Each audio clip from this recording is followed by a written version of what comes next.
Hello, this is David Birch at StarPath School of Navigation with a video on loading an individual Canadian ENC, electronic navigation chart, into Coastal Explorer.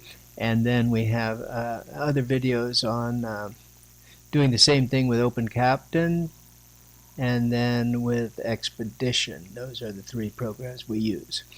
And so the chart is, and there's a and in the discussion of the video, there is links to the articles where this came up and why we care about this one particular chart.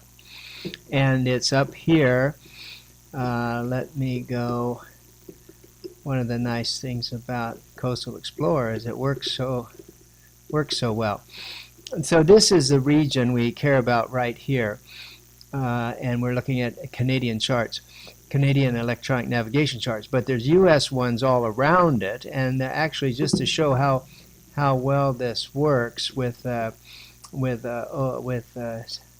Coastal Explorer, let's look at that. I went to the chart folio, and then we didn't have any charts there in that region, so I want to load some. I have some for California, it looks like, and these are raster charts for up around our area. But I want to load the some vector charts. So going back here, I'm just go to the chart portfolio, then enter the chart store.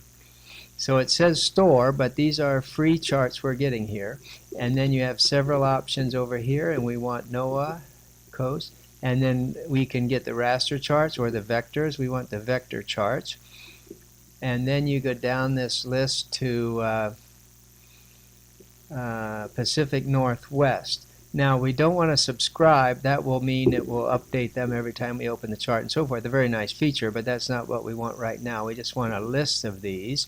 And you see this beautiful feature of Coastal Explorer. This outlines all the charts.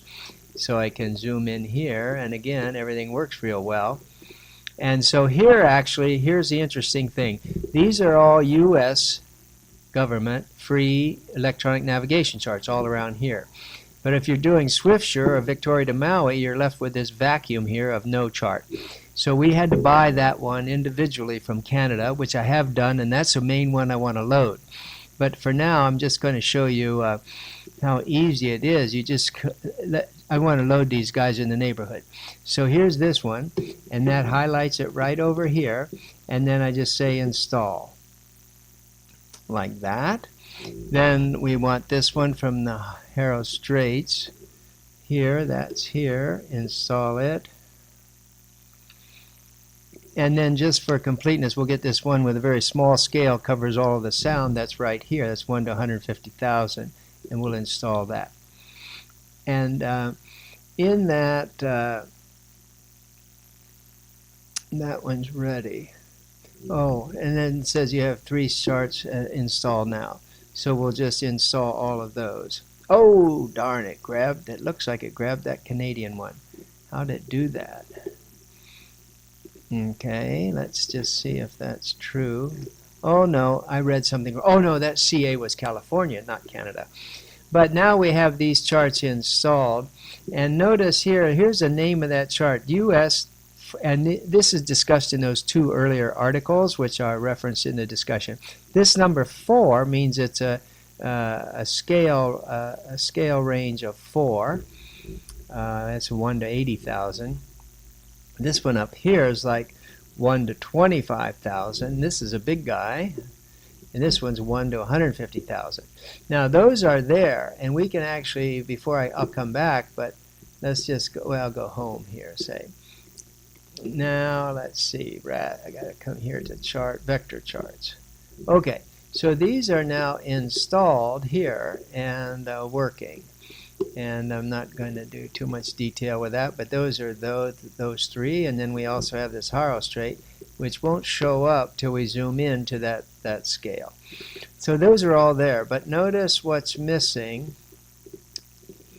What's missing are this guy here, and that's the one we bought from Canada. And there's also a long, not long, but there's an article, well, it's sort of long, an article about how to register that chart. So that's the one I want to install now to fill in the gap. And so that chart is right here, and I bought that from Captain's and then downloaded it, and then I had to register with Canada before I could download it, and then I downloaded it. Now I've got the chart, and inside of it you'll see the normal things you see with the ENC chart. So that's all normal. But here's something, I could load it right from here, but it makes a little more sense, I think, to go back to our chart portfolio and then just take a look and see where we have been storing these charts. And it looks like these charts are in C charts ENC root. That's the vector charts. So we're a little bit better off by going into this folder, C colon charts ENC root there. And I'm just going to take that Canadian chart and put it there. And that's that. I think it's done. I'm 99% done. Let's let it think on that for a bit. And now we can come back to our program. And that might have done it. Let's see, vector charts. There it is. See, that literally, that all I had to do in this program is just put it in the right place. And that's there. And there's a little snapshot of it. It's a scale of 1 to 20,000. It's a scale range 4 here. So that's basically all there is to it. Now I can go here and let's see if that'll load. Yeah, there it goes. So now that's in there, and that's really all there is to it. Now the other, just a general behavior here with these electronic navigation charts is the scale display is can be awkward at times because of the different overlapping scale ranges. But you can study that over here. They've got the details of this chart, 1 to 20,000 and so on. So it doesn't show it all the ranges. There may even be a setting in Coastal Explorer that lets you make that a little smoother than it is. But the chart is there, and now you can navigate on it. And we'll come back and maybe do some more videos on navigating with charts. And so that's all I wanted to show on this one.